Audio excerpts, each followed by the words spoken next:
वहीं त्विषा मौत मामले में अपडेट लगातार सामने आ रहे हैं। एक और अपडेट सामने आया है जहां सेकंड पोस्टमार्टम के लिए हाईकोर्ट जाएगा त्विषा का परिवार।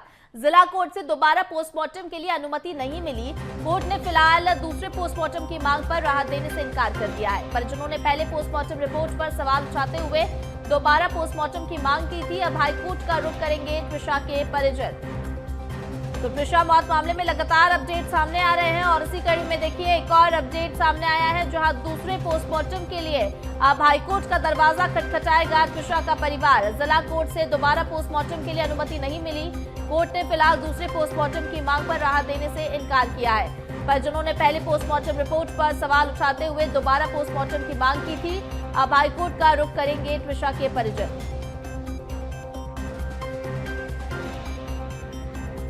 वहीं भोपाल में त्विषा शर्मा की मौत मामले में कोर्ट के आदेश के बाद शव को संरक्षित रखने को लेकर पुलिस और फॉरेंसिक टीम के सामने बड़ी चुनौती खड़ी हो गई है। फिलहाल शव को एम्स भोपाल में -4 डिग्री सेल्सियस पर सुरक्षित रखा गया है। कोर्ट ने शव को सुरक्षित रखने के निर्देश दिए हैं, लेकिन विशेषज्ञों के अनुसार 5 दिन से अधिक समय तक संरक्षण के लिए -80 डिग्री की सुविधा आवश्यक होती है, जो प्रदेश में कहीं भी उपलब्ध नहीं है। इसी स्थिति को देखते हुए पुलिस ने मृतका के पिता को शव ले जाने के लिए पत्र भी भेजा है। मामले में आगे की कानूनी और चिकित्सीय प्रक्रिया लगातार जारी है।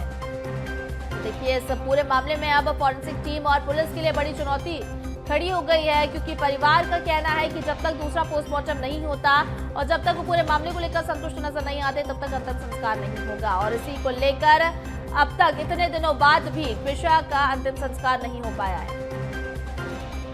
कोर्ट के आदेश ने पुलिस और फॉरेंसिक की मुश्किलें बढ़ा दी है। शव को सुरक्षित रखने की प्रदेश भर में कोई भी उपलब्धता नहीं है। फिलहाल एम्स में -4 डिग्री में शव को संरक्षित रखा गया है, सुरक्षित रखा गया है। लेकिन देखिए कोर्ट ने शव को संरक्षित रखने के आदेश भी इस दौरान दिए हैं, लेकिन जो सुविधा चाहिए यानी -80 डिग्री का टेम्परेचर चाहिए, ये सुविधा होनी चाहिए 5 दिन से ज्यादा शव को संरक्षित रखने के लिए, वो सुविधा फिलहाल प्रदेश में नहीं है। और देखिए त्विषा शर्मा की मौत का मामले और इस मामले में स्वामी हर्षानंद गिरी का बयान सामने आया है। दहेज प्रथा बेटियों की मौत का बड़ा कारण है। त्विषा शर्मा, पलक और दीपिका जैसे 3 मामलों ने पूरे समाज को झकझोर दिया है। इनमें दहेज की लालच प्रमुख वजह बनकर सामने आई है। माता पिता अपनी बेटी को ये सोचकर ससुराल भेजते हैं कि उन्होंने पर्याप्त दिया है, लेकिन दहेज के लालच की कोई सीमा नहीं होती। जब ये लालच बढ़ता है तो अंततः बेटी की जिंदगी ही खत्म हो जाती है, ऐसा कहा है उन्होंने। बिल्कुल आपको बता दें कि त्विषा शर्मा मौत मामले में अब स्वामी का ये बयान सामने आया है, जिसके बाद उन्होंने कई सवाल उठाए हैं। स्वामी हर्षानंद गिरी का ये बयान सामने आया है जहां दहेज प्रथा बेटियों की मौत का बड़ा कारण है, इसको लेकर उन्होंने बयान दिया है। क्या कुछ अपने बयान में कहा है वो आपको सुनवा देते हैं।